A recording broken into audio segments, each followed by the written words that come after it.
Opa, meu nome é Kekerson e bem-vindos ao canal Livretário, onde falamos de leitura, anarquismo e leitura anarquista. Hoje vamos ler o texto Governo, de Ricardo Flores Magón. Magón foi um anarquista mexicano que nasceu no final do século XIX e escreveu no início do XX. Ele foi muito importante para o anarquismo mexicano e influenciou figuras como o Emiliano Zapata, que não é propriamente anarquista, mas é um socialista libertário que criou o próprio movimento, o zapatismo, e que é influente até hoje, tendo inclusive atualmente uma gestão neozapatista em Chiapas, no México. Enfim, falando sobre o texto, nele Magón vai abordar algumas inseguranças comuns das pessoas terem quando se trata de um sistema sem governos, e prova que tal sistema é totalmente possível. Sem mais delongas, vamos à leitura. Governo? Ricardo Flores Magón, 12 de fevereiro de 1914. Tem gente que, de boa fé, faz a seguinte pergunta: como seria possível viver sem governo? E concluem dizendo que é necessário um chefe supremo, uma multidão de funcionários, grandes e pequenos, como ministros, juízes, magistrados, legisladores, soldados, carcereiros, policiais e carrascos. Essa boa gente acredita que, sem autoridade, todos nós nos entregaríamos aos excessos, de modo que o fraco seria sempre vítima do forte. Isso só poderia acontecer neste caso, que os revolucionários, por uma fraqueza da guilhotina, deixassem de lado a desigualdade social. A desigualdade social é a fonte de todos os atos antissociais que a lei e os burgueses consideram crimes, sendo o roubo o mais comum desses crimes. Pois bem, quando toda a humanidade tiver a oportunidade de trabalhar a terra ou de se dedicar, sem a necessidade de trabalhar por salário para poder sobreviver, quem tomará o furto como profissão da forma como se vê agora? Na sociedade que os libertários almejam, a terra e todos os métodos de produção não serão mais objetos de especulação de um determinado número de proprietários, mas sim propriedade comum dos trabalhadores, e como antes haverá apenas uma classe, a dos trabalhadores com o direito de todos produzirem e consumirem em comum, que necessidade haveria de roubar? Dirão que existem pessoas entregues ao ócio, e que se aproveitariam do trabalho alheio para viver em vez de trabalhar. Eu vivi em diferentes prisões, tenho falado com muitos ladrões, com centenas de ladrões. Quase todos eles roubaram por necessidade. Não há trabalho constante, os salários são escassos, a jornada de trabalho dos trabalhadores é realmente exaustiva. O desprezo da classe proprietária pela classe trabalhadora é irritante. O exemplo de viver na ociosidade, no luxo, na fartura, no vício de não fazer nada útil que a classe capitalista dá à classe trabalhadora, tudo isso faz com que alguns trabalhadores, por fome, indignação ou como protesto individual contra a pilhagem de os burgueses, para roubar e se tornam criminosos, até o assassinato para tirar o que é necessário para viver. A profissão de ladrão definitivamente não é uma das mais felizes. Requer grande atividade e desperdício de energia por parte do ladrão. Grande atividade e grande energia que em muitos casos é necessária para recuperar alguma tarefa.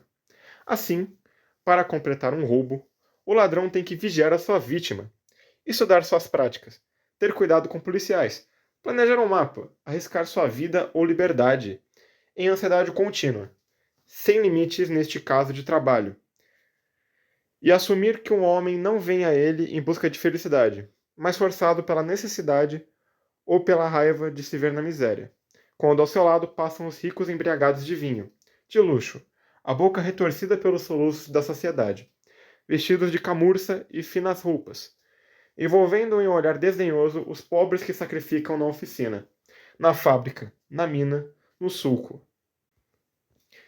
A imensa maioria da população carcerária é composta por indivíduos que cometeram contravenções contra o patrimônio, roubo, estelionato, fraude, falsificação, etc., enquanto em uma pequena minoria de delinquentes encontram-se presos com crimes contra as pessoas.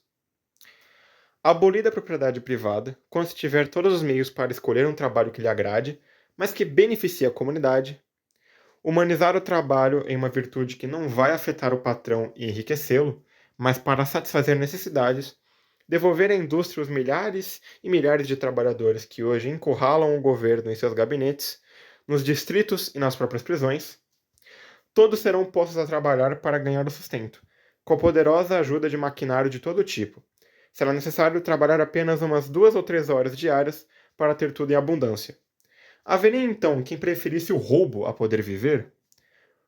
O homem, embora o mais perverso, gosta sempre de atrair a estima de todos. Isso pode ser observado hoje, embora o modo como a humanidade vive enfraqueça os melhores instintos da espécie. E se assim for, por que não admitir que o homem estaria melhor na cavidade de uma sociedade livre?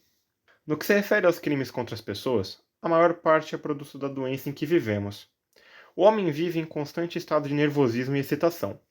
A miséria, a insegurança de ganhar o pão da manhã seguinte, os crimes de autoridade, a certeza de que é vítima da tirania política e da exploração capitalista, o desespero de ver a criança sem roupa, sem educação, sem futuro.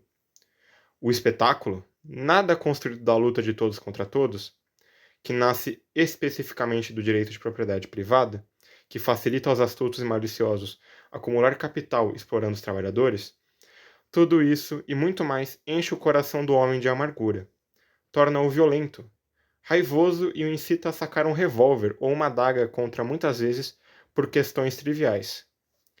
Não existe sociedade em que a rivalidade selvagem entre os seres humanos satisfaça todas as necessidades, alivie os sofrimentos, abrande os temperamentos e fortaleça neles os instintos de sociabilidade e solidariedade.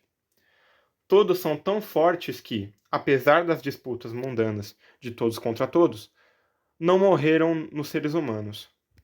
Não há necessidade de temer a vida sem governo. Ansiemos por isso de todo o coração. Haveria, naturalmente, alguns indivíduos dados a instintos criminosos, mas a política se encarregaria de atendê-los, por mais doentes que estejam, porque esses pobres são vítimas de atavismos, doenças herdadas de inclinações nascidas da raiva, pela injustiça e brutalidade do ambiente.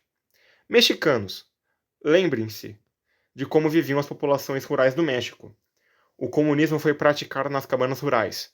A autoridade não foi perdida. Antes, ao contrário, quando se sabia que um agente da autoridade se aproximava, os homens fugiam para a floresta porque a autoridade só está presente quando são necessários homens para o quartel ou para contribuições para manter os parasitas do governo.